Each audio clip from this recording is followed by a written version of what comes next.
आप सभी को मेरा प्यार भरा नमस्कार। दोस्तों, आपके लिए भगवान सत्यनारायण की कथा लेकर आज मैं आई हूँ। संक्षिप्त में इसका परिचय दे दूँ। सत्यनारायण भगवान की कथा इस लोक में काफ़ी प्रचलित है।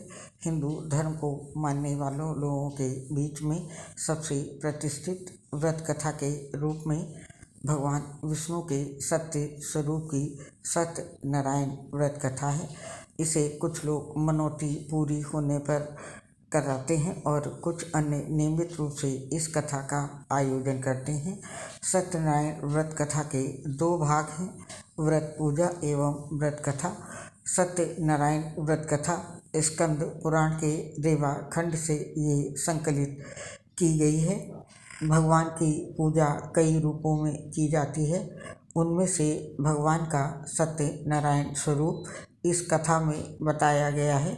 इसके मूल पाठ में पठान्तर से लगभग 170 श्लोक संस्कृत भाषा में उपलब्ध हैं, जो कि 5 अध्यायों में बटे हुए हैं। इस कथा के दो प्रमुख विषय हैं, जिसमें एक है संकल्प को भूलना और दूसरा है प्रसाद का अपमान करना। व्रत कथा के अलग अलग अध्यायों में छोटी छोटी कहानियों के माध्यम से बताया गया है सत्य का पालन न करने पर किस प्रकार की समस्या आती है। इसलिए जीवन में सत्य व्रत का पालन पूरी निष्ठा और शुद्धता के साथ करना चाहिए। ऐसा न करने पर भगवान न केवल नाराज होते हैं, अपितु दंड स्वरूप संपत्ति और बंधु बांधवों के सुख से वंचित भी कर देते हैं। इस अर्थ में ये कथा इस लोक में सच्चाई की प्रतिष्ठा का लोकप्रिय और सर्वमान धार्मिक साहित्य है। प्रायः पूर्णमासी को इस कथा का परिवार के साथ वाचन किया जाता है या अन्य पर्वों पर भी इस कथा को विधि विधान से करने का निर्देश दिया गया है। आइए सुनते हैं अब इस कथा को। भगवान सत्यनारायण व्रत कथा का प्रथम अध्याय शुरू होता है। सत्यनारायण व्रत कथा का पूरा संदर्भ ये है कि पुरातन काल में शौनकादि ऋषि नैमिषारण्य स्थित महर्षि सूत के आश्रम पर पहुँचे। ऋषिगण महर्षि सूत से प्रश्न करते हैं कि लौकिक कष्ट मुक्त सांसारिक सुख समृद्धि एवं परलौकिक लक्ष्य की सिद्धि के लिए सरल उपाय क्या है। तब महर्षि सूत शौनकादि ऋषियों को बताते हैं कि ऐसा ही प्रश्न नारद जी ने भगवान विष्णु से किया था। भगवान विष्णु ने नारद जी को बताया कि लौकिक क्लेश मुक्ति, सांसारिक सुख समृद्धि एवं परलौकिक लक्ष्य सिद्धि के लिए एक ही राजमार्ग है और वो है सत्यनारायण भगवान का व्रत। सत्यनारायण का अर्थ है सत्याचरण, सत्याग्रह, सत्य निष्ठा, संसार में सुख समृद्धि की प्राप्ति सत्याचरण द्वारा ही संभव है। सत्य ही ईश्वर है। सत्याचरण का अर्थ है ईश्वराधन। भगवत पूजा कथा का प्रारंभ सूत जी द्वारा कथा सुनाने से होता है। नारद जी भगवान श्री विष्णु जी के पास जाकर उनकी स्तुति करते हैं। स्तुति सुनने के अनंतर भगवान श्री विष्णु जी ने नारद जी से कहा, महाभाग, आप किस प्रयोजन से यहाँ आए हैं? आपके मन में क्या है, कहिए, वो सब कुछ मैं आपको बताऊंगा। तब नारद जी बोले, भगवान मृत्यु लोक में अपने पाप कर्मों के द्वारा विभिन्न योनियों में उत्पन्न सभी लोग बहुत प्रकार के क्लेशों से दुखी हो रहे हैं। हे नाथ, किस लघु उपाय से उनके कष्टों का निवारण हो सकेगा? यदि आपको मेरे ऊपर कृपा हो तो ये सब मैं सुनना चाहता हूँ, उसे बताएं। तब भगवान श्री विष्णु जी ने कहा, हे वत्स, संसार के ऊपर अनुग्रह करने की इच्छा से आपने बहुत अच्छी बात पूछी है। जिस व्रत के करने से प्राणी मुँह से मुक्त हो जाता है, उसे आपको बताता हूँ। सुने। हे वत्स, स्वर्ग और मृत्यु लोक में दुर्लभ भगवान सत्यनारायण का एक महान पुण्यप्रद व्रत है। आपके स्नेह के कारण इस समय मैं उसे कह रहा हूँ। अच्छी प्रकार विधि विधान से भगवान सत्यनारायण व्रत करके मनुष्य शीघ्र ही सुख प्राप्त कर परलोक में मोक्ष प्राप्त कर सकता है। भगवान की ऐसी वाणी सुनकर नारद मुनि ने कहा, प्रभु, इस व्रत को करने का फल क्या है और इसका विधान क्या है? इस व्रत को किसने किया और इसे कब करना चाहिए? ये सब विस्तार पूर्वक बतलाइए। तब भगवान विष्णु जी कहते हैं, ये सत्यनारायण व्रत दुख शोक आदि का शमन करने वाला, धन धान्य की वृद्धि करने वाला, सौभाग्य और संतान देने वाला तथा सर्वस्त्र विजय प्रदान करने वाला है। जिस किसी भी दिन भक्ति और श्रद्धा से सम्मोहित होकर मनुष्य ब्राह्मणों और बंधु बांधवों के साथ धर्म में तत्पर होकर सायंकाल भगवान सत्यनारायण की पूजा करे, नैवेद्य के रूप में उत्तम कोटि के भोजनीय पदार्थ को सवाया मात्रा में भक्ति पूर्वक अर्पित करना चाहिए। केले के फल, घी, दूध, गेहूं का चूर्ण अथवा गेहूं के चूर्ण के अभाव में साठी चावल का चूर्ण, शक्कर या गुड़, ये सब भक्ष्य सामग्री सवाया मात्रा में एकत्र कर निवेदित करनी चाहिए। बंधु बांधवों के साथ भगवान श्री सत्यनारायण की कथा सुनकर दक्षिणा देनी चाहिए। तदंतर बंधु बांधवों के साथ भोजन करना चाहिए और भक्ति पूर्वक प्रसाद ग्रहण करके नृत्य गीत आदि का आयोजन करना चाहिए। उसके पश्चात भगवान सत्यनारायण का स्मरण करते हुए अपने घर जाना चाहिए। ऐसा करने से मनुष्यों की अभिलाषा अवश्य पूर्ण होती है। विशेष रूप से कलयुग में पृथ्वी लोक में ये सबसे छोटा सा उपाय है। श्री भगवान सत्यनारायण कथा का प्रथम अध्याय समाप्त होता है। बोलो भगवान सत्यनारायण की जय। आपको बता दें, कथा शुरू होने से पहले अपने हाथों में अक्षत और पुष्प लेने चाहिए और कथा की समाप्ति या अध्याय की समाप्ति पर उसे भगवान के सामने धरती पर रखकर भगवान को प्रणाम करके उनकी जय बोलनी चाहिए। अब कथा का द्वितीय अध्याय शुरू होता है। श्री सूत जी बोले, हे जुजो, अब मैं पुनः पूर्व काल में जिसने इस सत्यनारायण व्रत को किया था उसे भली भांति विस्तार पूर्वक कहूँगा। रमणीय काशी नामक नगर में कोई अत्यंत निर्धन ब्राह्मण रहता था। भूख और प्यास से व्याकुल होकर वो प्रतिदिन पृथ्वी पर भटकता रहता था। भगवान ने उस दुखी को देखकर वृद्ध का रूप धारण करके उस दुख से आदर पूर्वक पूछा, हे प्रतिदिन अत्यंत दुखी होकर तुम किस लिए पृथ्वी पर भ्रमण करते रहते हो? हे द्विज श्रेष्ठ, ये सब बतलाओ, मैं सुनना चाहता हूँ। तब वो विप्र कहता है कि हे प्रभु, मैं अत्यंत दरिद्र हूँ और भिक्षा के लिए ही पृथ्वी पर घूमा करता हूँ। यदि मेरी इस दरिद्रता को दूर करने का आप कोई उपाय जानते हो तो कृपा पूर्वक बतलाइए। तब भगवान जो व्रत के रूप में थे वो बोलते हैं, हे देव सत्यनारायण भगवान विष्णु अभिष्ट फल को देने वाले हैं। हे विप्र, तुम उनका उत्तम व्रत करो जिसे करने से मनुष्य सभी दुखों से मुक्त हो जाता है। व्रत के विधान को भी यत्नपूर्वक कहकर भगवान वृद्ध रूपी भगवान विष्णु वहीं पर अंतर ध्यान हो जाते हैं और वो व्यक्ति सोचता है कि वृद्ध ने जैसा कहा है उस व्रत को अच्छी प्रकार से मैं वैसे ही करूँगा।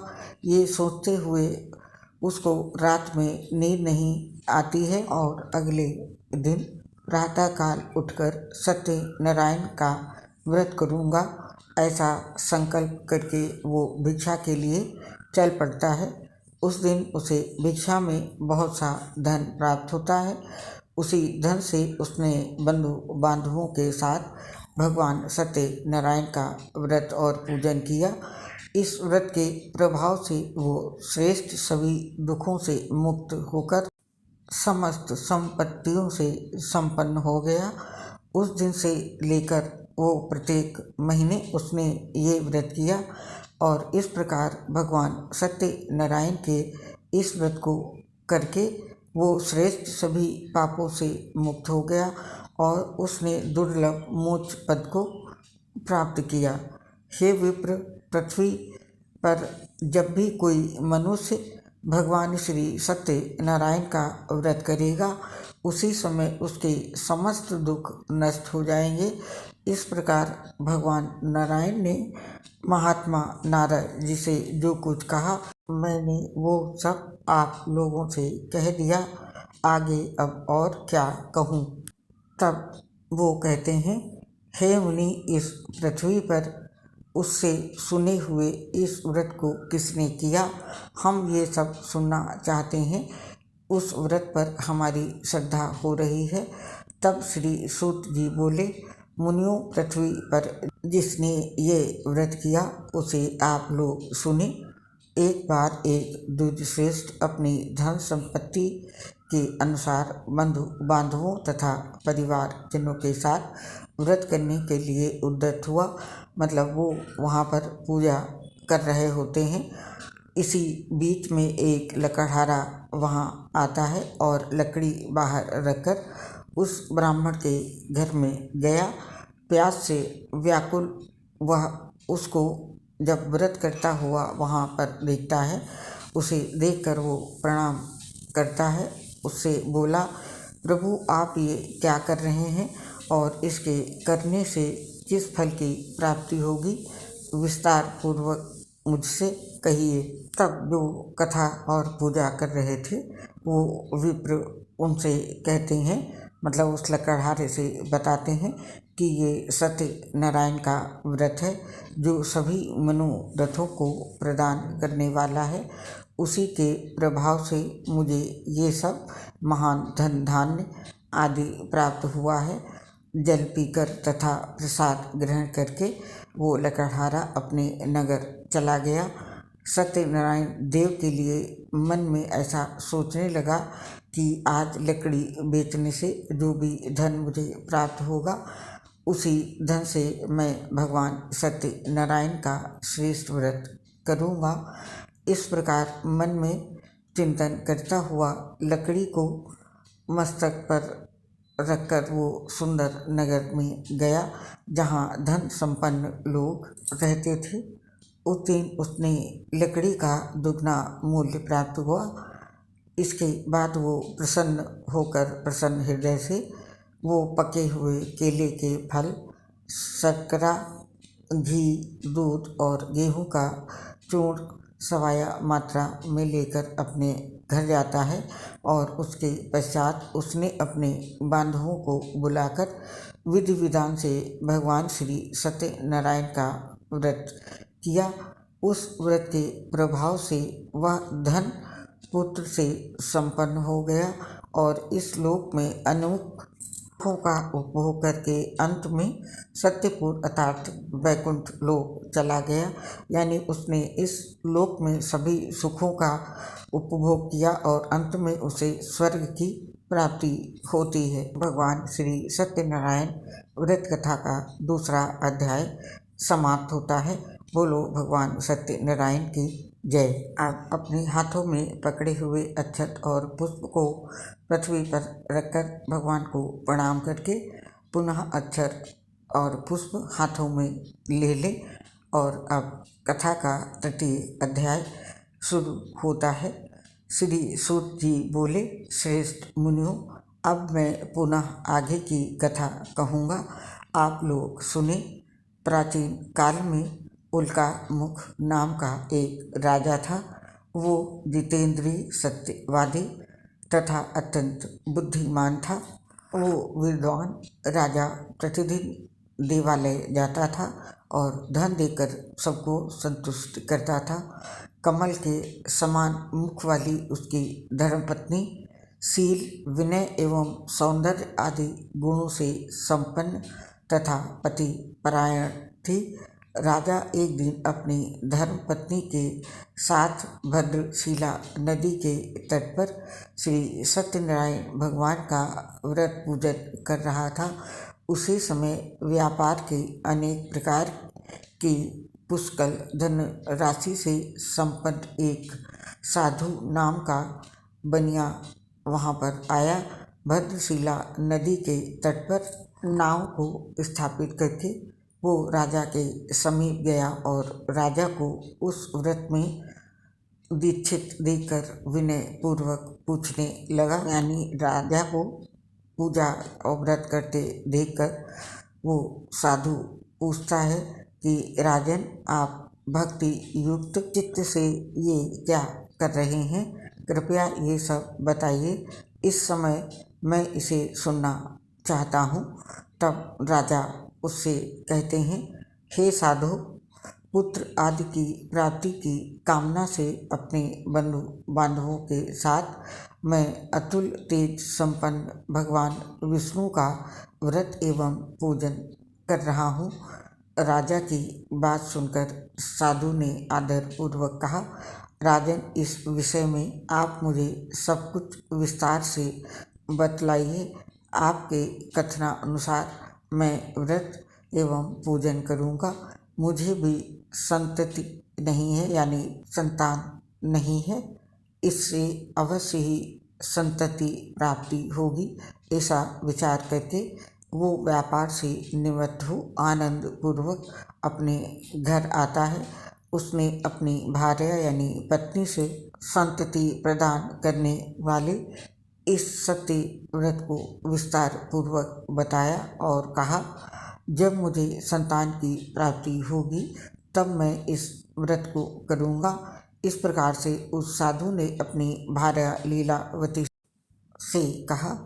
एक दिन उसकी लीलावती नाम की सती साध्वी भार्या पति के साथ आनंद चित्त में ऋतुकालीन धर्माचरण से प्रवृत्त हुई और भगवान श्री सत्यनारायण की कृपा से उसकी वो भार्या गर्भवती हुई और 10वें महीने में उसने कन्या रत्न की उत्पत्ति हुई और वो शुक्ल पक्ष के चंद्रमा की भांति दिन प्रतिदिन बढ़ने लगी। उस कन्या का कलावती ये नाम रखा गया। इसके बाद एक दिन लीलावती ने अपने स्वामी से मधुर वाणी में कहा, आप पूर्व में संकल्पित भगवान श्री सत्यनारायण के व्रत को क्यों नहीं कर रहे हैं? तब वो साधु अपनी पत्नी से कहता है कि हे प्रिय, मैं ये व्रत इसके विवाह के समय करूँगा। और इस प्रकार से वो अपनी पत्नी को भली भांति आश्वस्त करके व्यापार के लिए नगर की ओर चला गया और इधर कन्या कलावती अपने पिता के घर में बढ़ने लगी। और उसके पश्चात धर्मज्ञ साधु ने नगर में सखियों के साथ क्रीड़ा करती हुई अपनी कन्या को विवाह योग देकर आपस में मंत्रणा करके, कन्या विवाह के लिए श्रेष्ठ वर का अन्वेषण करो, ऐसा दूत से कहकर शीघ्र ही उसे भेज दिया। यानी कि जब वो अपनी बेटी को खेलते हुए देखता है सहेलियों के साथ, तो अपने दूतों से मंत्रणा करके यानी कि मशविरा करने के पश्चात वो अपने दूतों को आदेश देता है कि मेरी बेटी के लिए विवाह के योग लड़का ढूंढकर जल्दी से लेके आओ। और इस प्रकार से वो दूत जो होते हैं वो एक कंचन नगर में जाते हैं और वहाँ से एक वणिक के पुत्र को लेकर के वो दूत आता है। और उस साधु ने उस पुत्र को जब देखता है, वणिक के पुत्र को, तो उसको सुंदर और गुणों से संपन्न देखकर अपनी जाति के लोगों तथा बंधु बांधवों के साथ संतुष्ट चित्त होकर विधि विधान से उस वणिक पुत्र के हाथ में कन्या का दान कर दिया, यानी उसके साथ में वो अपनी कन्या का विवाह कर देता है। और दुर्भाग्यवश वो उस समय भी वो साधु बनिया भगवान का वो उत्तम व्रत करना भूल जाता है। पूर्व संकल्प के अनुसार विवाह के समय में व्रत न करने के कारण भगवान उस पर रुष्ट हो गए, नाराज हो गए। और कुछ समय के पश्चात जब वो बनिया अपने व्यापार कर्म के कुशल वो साधु बनिया काल की प्रेरणा से अपने दामाद के साथ व्यापार करने के लिए एक समुद्र के समीप एक नगर रत्नासारपुर नामक नगर में जाता है और अपने श्री संपन्न दामाद के साथ वहाँ पर व्यापार करने लगता है। उसके बाद वे दोनों एक बार राजा चंद्रकेतु के रमणीय उस नगर में जाते हैं और उसी समय भगवान श्री सत्यनारायण ने उसे भस्म प्रतिज्ञ देखकर समझकर उसे दारुण कठिन और महान दुख प्राप्त होगा, ये उसको श्राप दे दिया। और एक दिन एक चोर राजा चंद्रकेतु के धन को चुराकर वहाँ पर आया, जहाँ पर वो दोनों वणिक स्थित थे, मतलब जहाँ पर वो दोनों रह रहे थे। वो चोरी करने के बाद चोर वहाँ पर आता है और वो अपने पीछे दौड़ते हुए दूतों को देखकर भयभीत होने से उस धन को वहीं छोड़कर वहीं पर वो छिप जाता है। और इसके पश्चात राजा के दूत वहाँ आ गए, जहाँ पर वो साधु वणिक था। वहाँ राजा के धन को देखकर वे दूत उन दोनों वणिक पुत्रों को बांधकर ले आए और हर्षपूर्वक दौड़ते हुए राजा से बोले, प्रभु, हम दो चोर पकड़कर लाए हैं, इन्हें देखकर आप आज्ञा दें। राजा उन लोगों को देखता है और राजा की आज्ञा से दोनों को शीघ्र ही दृढ़तापूर्वक बांधकर बिना विचार किए महान कारागार में डाल दिए जाते हैं। दोनों भगवान सत्यदेव की माया से किसी ने भी उन दोनों की बात नहीं सुनी और राजा चंद्रकेतु ने उन दोनों का धन भी ले लिया। भगवान के श्राप की वजह से किसी ने भी देखो उनकी बात नहीं सुनी और भगवान के श्राप से वणिक के घर में उसकी भार्या यानी उसकी पत्नी भी अत्यंत दुखित हो गई और उनके घर में सारा का सारा जो धन था वो चोर ने चुरा लिया। लीलावती शारीरिक तथा मानसिक पीड़ाओं से युक्त, भूख और प्यास से दुखी हो अन्न की चिंता से दर दर भटकने लगती है। तब उसकी बेटी कलावती कन्या भी भोजन के लिए इधर उधर प्रतिदिन घूमने लगी। एक दिन भूख से पीड़ित कलावती एक के घर गई। वहाँ जाकर उसने भगवान श्री सत्यनारायण के व्रत पूजन को देखा। वहाँ बैठकर उसने कथा सुनी और वरदान मांगा और उसके बाद उसने वहाँ पर प्रसाद ग्रहण किया। इस सब में उसे रात हो गई और वो रात होने पर अपने घर आती है। तो जब घर आती है तो उसकी माता कलावती कन्या से प्रेम पूर्वक पूछती हैं, पुत्री, रात में तू कहाँ रुक गई थी और तुम्हारे मन में क्या है? तब कलावती कन्या तुरंत अपनी माता से कहती है, माँ, मैंने एक घर में मनोरथ को प्रदान करने वाला व्रत देखा है।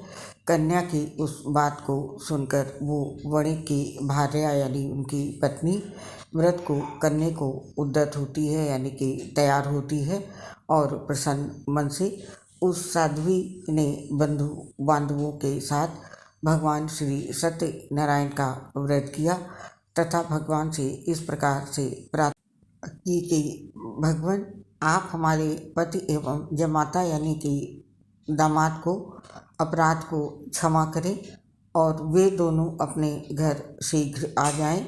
इस व्रत से भगवान सत्यनारायण पुनः संतुष्ट हो जाते हैं तथा उन्होंने नृपश्रेष्ठ चंद्र केतु को स्वप्न दिखाया और स्वप्न में कहा, भगवान ने नृपश्रेष्ठ प्रातः काल दोनों वणिकों को छोड़ दो और वो सारा धन भी दे दो जो तुमने उनसे इस समय ले लिया है, अन्यथा राज्य धन एवं पुत्र सहित तुम्हारा सर्वनाश कर दूंगा। भगवान सत्यनारायण राजा से स्वप्न में ऐसा कहकर के अंतर ध्यान हो गए और इसके बाद प्रातः काल राजा ने अपने सभासदों के साथ सभा में बैठकर अपना स्वप्न उन लोगों को बताया और कहा, दोनों बंदी वणिक पुत्रों को शीघ्र ही मुक्त कर दो। राजा की ऐसी बात सुनकर वे राजपुरुष दोनों महाजनों को बंधक मुक्त करके राजा के सामने लाकर विनय पूर्वक बोलते हैं, महाराज, बेड़ी बंधन से मुक्त करके दोनों वणिक पुत्र को ले आए हैं। इसके बाद दोनों महाजन नृपश्रेष्ठ चंद्र केतु को प्रणाम करते हैं और अपने पूर्व वृतांत को स्मरण करते हुए भय विह्वल हो गए और वो कुछ बोल न सके। राजा ने वणिक पुत्रों को देखकर आदरपूर्वक कहा, आप लोगों को प्रारब्धवश ये महान दुख प्राप्त हुआ है, इस समय अब कोई भय नहीं है। ऐसा कहकर राजा उनकी बेड़ी खुलवाकर क्षौर कर्म आदि कराता है और राजा ने उनको वस्त्र अलंकार देकर उन दोनों वणिक पुत्रों को संतुष्ट किया तथा सामने बुलाकर वाणी द्वारा अत्यधिक आनंदित किया, मतलब अपने शब्दों से ऐसे बोले कि उनको अत्यंत आनंद हुआ और पहले जो धन लिया था उसे दुगना करके उनको दिया। इसके बाद राजा ने पुनः उनसे कहा, साधु, अब आप अपने घर को जाएं। वे दोनों राजा को प्रणाम करके आपकी कृपा से हम जा रहे हैं, ऐसा कहकर वो दोनों महावैश्यों ने अपने घर की ओर प्रस्थान किया। वो दोनों राजा को प्रणाम करके अपने घर की ओर चल देते हैं। यहाँ पर कथा का तीसरा अध्याय समाप्त होता है। बोलिए भगवान सत्यनारायण की जय। आप अपने हाथों में अक्षत और पुष्प जो लिए हैं उन्हें धरती पर रखकर भगवान को प्रणाम करके पुनः हाथों में अक्षत और पुष्प ले लें। अब चौथा अध्याय शुरू होता है। श्री सूत जी बोले, जो साधु बनिए हैं इन्होंने मंगलाचरण करके और ब्राह्मणों को धन देकर वो अपने नगर के लिए दोनों चल पड़ते हैं। जब साधु कुछ दूर चले जाते हैं तो भगवान सत्यनारायण उनकी परीक्षा लेने के उससे वहाँ पर आते हैं और उनसे कहते हैं, साधु, तुम्हारी नाव में क्या भरा है? तब वे दोनों धन के मद में चूर होकर वो महाजन अवहेलना पूर्वक हंसते हुए कहते हैं, दंडिन क्यों पूछ रहे हो? क्या कुछ द्रव्य लेने की इच्छा है? हमारी नाव में तो लता और पत्ते आदि भरे हैं। उनकी ऐसी निष्ठुर वाणी सुनकर वो भगवान बोलते हैं, तुम्हारी बात सच हो जाए। और ऐसा कहकर दंडी सन्यासी के रूप धारण किए हुए भगवान कुछ दूर जाकर समुद्र के समीप पर बैठ जाते हैं। भगवान का वेश धारण किए हुए दंडी के वहाँ से चले जाने के बाद वो दोनों नित्य क्रिया करने के पश्चात अपनी उतराई हुई तथा जल के ऊपर की ओर उठी हुई नौका को देखकर दोनों साधु अत्यंत आश्चर्य में पड़ गए और नाव में लता और पत्ते आदि देखकर मूर्छित होकर पृथ्वी पर गिर पड़े। सचेत होने पर वणिक पुत्र चिंतित हो गया। तब उसके दामाद ने इस प्रकार कहा, आप शोक क्यों करते हैं? ये दंडी ने शाप दे दिया है। इस स्थिति में वे चाहें तो सब कुछ कर सकते हैं, इसमें संशय नहीं है। अतः उन्हीं की शरण में हम चलें।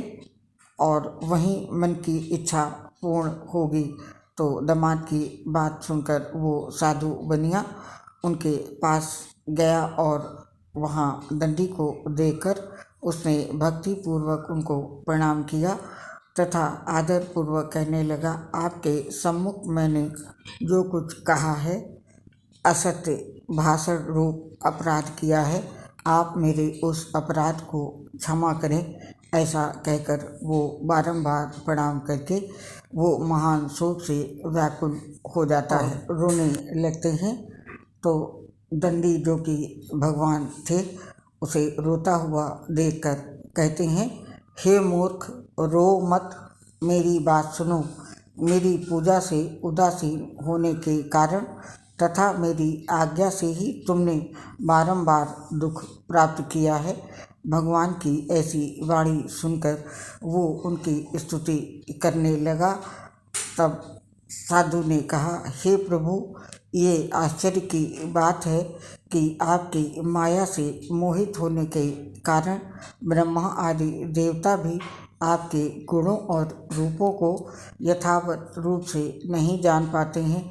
फिर मैं तो मूर्ख आपकी माया से मोहित होने के कारण कैसे जान सकता हूँ।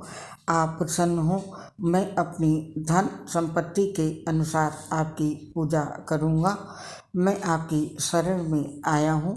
मेरी नाव में स्थित पूरा धन था, उसकी तथा मेरी रक्षा करें।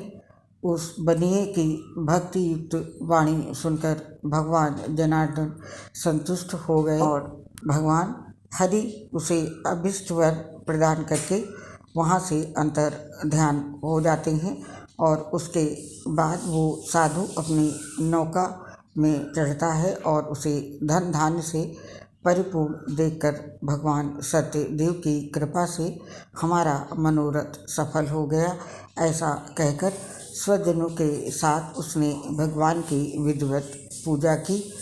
भगवान श्री सत्यनारायण की कृपा से वो आनंद से परिपूर्ण हो गया और नाव को प्रयत्नपूर्वक संभालकर उसने अपने देश के लिए प्रस्थान किया।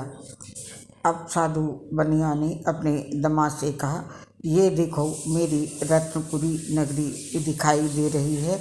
इसके बाद उसने अपने धन के रक्षक दूत को अपने आगमन का समाचार देने के लिए अपनी नगरी में भेजा।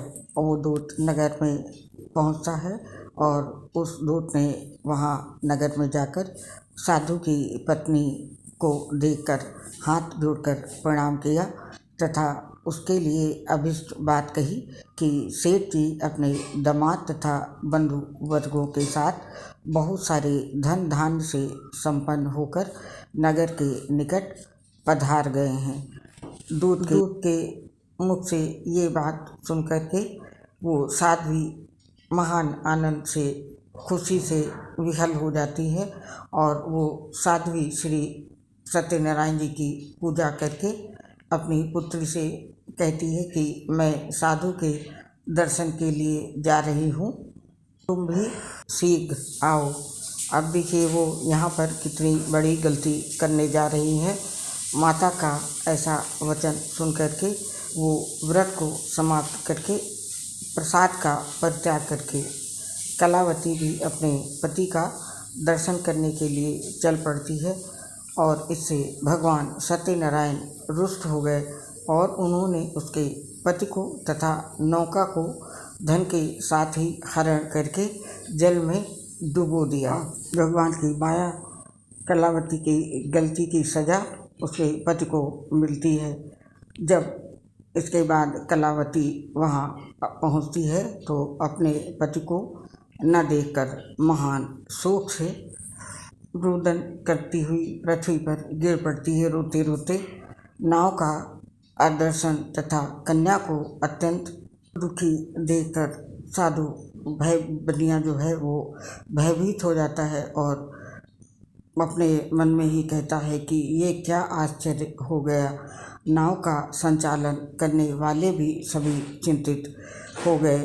इसके बाद वो लीलावती भी कन्या को देखकर विहल हो जाती है और अत्यंत दुख विलाप करती हुई अपने पति से इस प्रकार बोलती है, अभी अभी नौका के साथ ये कैसे अलक्षित हो गया, न जाने किस देवता की उपेक्षा से ये नौका हरण कर ली गई, अथवा श्री सत्यनारायण का महात्म्य कौन जान सकता है।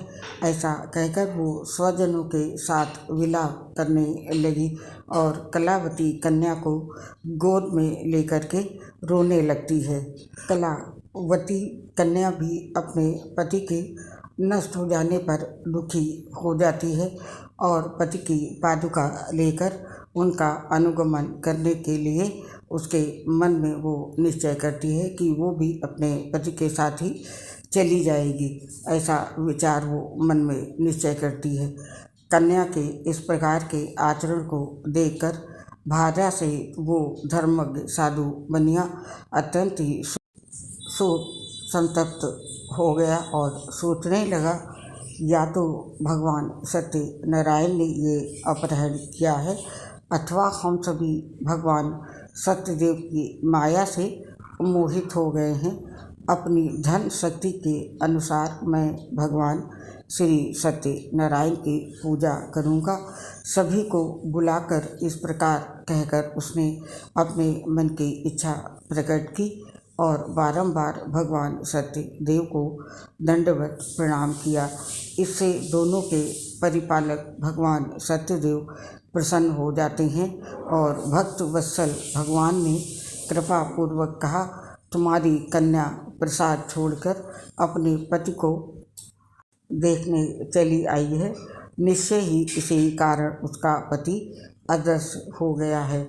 यदि घर जाकर प्रसाद ग्रहण करके वे पुनः आए तो हे साधु बनिया, तुम्हारी पुत्री पति को प्राप्त करेगी, इसमें कोई संशय नहीं है। कन्या कलावती भी आकाश मंडल से ऐसी वाणी सुनकर शीघ्र ही घर जाती है और उसने वहाँ पर प्रसाद ग्रहण किया और पुनः आकर स्वजनों तथा पति को देखती है। तब कलावती कन्या ने अपने पिता से कहा, अब तो घर चलें, विलंब क्यों कर रहे हैं। कन्या की ये बात सुनकर वणिक पुत्र संतुष्ट हो गया और विधि विधान से भगवान सत्यनारायण का पूजन करके धन तथा बंधु बांधवों के साथ अपने घर गया। इसके बाद हर पूर्णिमा तथा संक्रांति पर्वों पर वो भगवान सत्यनारायण का पूजन करते हुए इस लोक में सुख भोग कर अंत में वो सत्यपुर यानी कि बैकुंठ लोक में चला गया। सत्यनारायण कथा का चौथा अध्याय समाप्त होता है। बोलिए भगवान सत्यनारायण की जय। और अपने हाथों में पकड़े हुए अक्षत और पुष्प को धरती पर रखकर भगवान को प्रणाम करें और फिर पुनः हाथों में अक्षत और पुष्प ले लें। कथा का 5वां अध्याय शुरू होता है। श्री सूत जी बोले, श्रेष्ठ मुनियों, अब इसके बाद मैं दूसरी कथा कहूँगा, आप लोग इसे सुने। अपनी प्रजा का पालन करने में तत्पर तुंगध्वज नामक एक राजा था। उसने सत्यदेव के प्रसाद का परित्याग करके दुख प्राप्त किया। एक बार वो वन में जाकर वहाँ बहुत से पशुओं को मारकर वट वृक्ष के नीचे आया। वहाँ उसने देखा कि गोपगण बंधु बांधवों के साथ संतुष्ट होकर भक्तिपूर्वक भगवान सत्यदेव की पूजा कर रहे हैं। राजा ये देखकर भी अपने अहंकारवश ना तो वहाँ पर गया और न ही उसने भगवान सत्यनारायण को प्रणाम ही किया। और जब पूजन के बाद सभी गोपगण भगवान का प्रसाद राजा को लेने के लिए आते हैं और राजा के समीप प्रसाद को रखकर वहाँ से लौट जाते हैं और अपनी इच्छा अनुसार वो सभी भगवान का प्रसाद ग्रहण किया।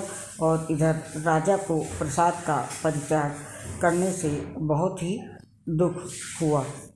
राजा का संपूर्ण धन धान एवं सभी 100 पुत्र नष्ट हो गए।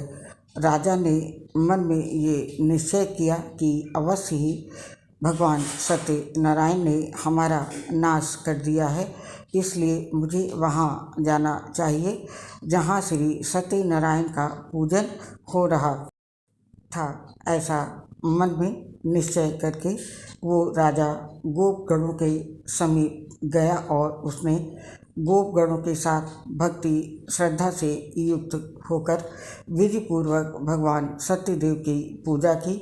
भगवान सत्यदेव की कृपा से वो पुण्य धन और पुत्रों से संपन्न हो गया तथा इस लोक में सभी सुखों का उपभोग करके अंत में सत्यपुर वैकुंठ लोक को प्राप्त हुआ। आगे श्री सूत जी कहते हैं कि जो व्यक्ति इस परम दुर्लभ श्री सत्यनारायण के व्रत को करता है और पुण्यमयी तथा फल प्रदायिनी भगवान की कथा को भक्ति युक्त होकर सुनता है, उसे भगवान सत्यनारायण की कृपा से धन धान्य आदि की प्राप्ति होती है। दरिद्र धनवान हो जाता है, बंधन से पड़ा हुआ बंधन से मुक्त हो जाता है, डरा हुआ व्यक्ति भय मुक्त हो जाता है। ये सत्य बात है कि इसमें संशय नहीं है। इस लोक में वो सभी इच्छित फलों का भोग प्राप्त करके अंत में सत्यपुर वैकुंठ लोक को जाता है। इस प्रकार मैंने आप लोगों से भगवान सत्यनारायण के व्रत को कहा, जिसे करके मनुष्य सभी दुखों से मुक्त हो जाता है। श्री सूत जी आगे कहते हैं, कलयुग में तो भगवान सत्यदेव की पूजा विशेष फल प्रदान करने वाली है। भगवान विष्णु को ही कुछ लोग काल, कुछ लोग सत्य, कोई ईश और कोई सत्यदेव तथा दूसरे लोग सत्य नारायण नाम से कहेंगे। अनेक रूप धारण करके भगवान सत्यनारायण सभी का मनोरथ सिद्ध करते हैं। कलयुग में सनातन भगवान विष्णु को ही सत्यव्रत रूप धारण करके सभी का मनोरथ पूर्ण करने वाले होंगे। हे श्रेष्ठ मुनियों, जो व्यक्ति नित्य भगवान सत्यनारायण की इस व्रत कथा को पढ़ता है, सुनता है, भगवान सत्यनारायण की कृपा से उसके सभी पाप नष्ट हो जाते हैं। हे मुनि स्वरूप, पूर्व काल में जिन लोगों ने भगवान सत्यनारायण का व्रत किया था, उसके अगले जन्म का वृत्तांत कहता हूँ, आप लोग सुने। महान प्रज्ञा संपन्न सत्यनारायण व्रत करने के प्रभाव से दूसरे जन्म में सुदामा हुए और उस जन्म में भगवान श्री कृष्ण का ध्यान करके उन्होंने मोक्ष प्राप्त किया। लकड़हारा भिल्ल गुहों का राजा हुआ और अगले जन्म में उसने भगवान श्री राम की सेवा करके मोक्ष प्राप्त किया। महाराज उल्का मुख दूसरे जन्म में राजा दशरथ हुए, जिन्होंने श्री रंगनाथ जी की पूजा करके अंत में वैकुंठ प्राप्त किया। इसी प्रकार धार्मिक और सत्यवती साधु पिछले जन्म के सत्यव्रत के प्रभाव से दूसरे जन्म में मूर्ध्वज नामक राजा हुआ। उसने आरे से चीरकर अपने पुत्र की आदि देह भगवान विष्णु को अर्पित करके मोक्ष प्राप्त किया। महाराजा तुंगध्वज जन्मांतर में स्वयंभू मनु हुए और भगवत संबंधी संपूर्ण कार्यों का अनुष्ठान करके वैकुंठ लोक को प्राप्त हुए। जो गोपगण थे वे सब जन्मांतर में ब्रजमंडल में निवास करने वाले गोप हुए और सभी राक्षसों का संहार करके उन्होंने भी भगवान का शाश्वत धाम गोलोक प्राप्त हुआ। इस प्रकार श्री स्कंद पुराण के अंतर्गत रेवाखंड में श्री सत्यनारायण व्रत कथा का ये 5वां अध्याय पूर्ण हुआ। भगवान श्री सत्यनारायण की व्रत कथा यहाँ पर समाप्त होती है। बोलिए भगवान सत्यनारायण भगवान की जय। जैसे भगवान विष्णु ने सबको तारा, वैसे ही हर कथा पढ़ने और सुनने वाले को भगवान विष्णु की कृपा मिलती रहे। इसी के साथ आपको मेरा प्यार भरा नमस्कार।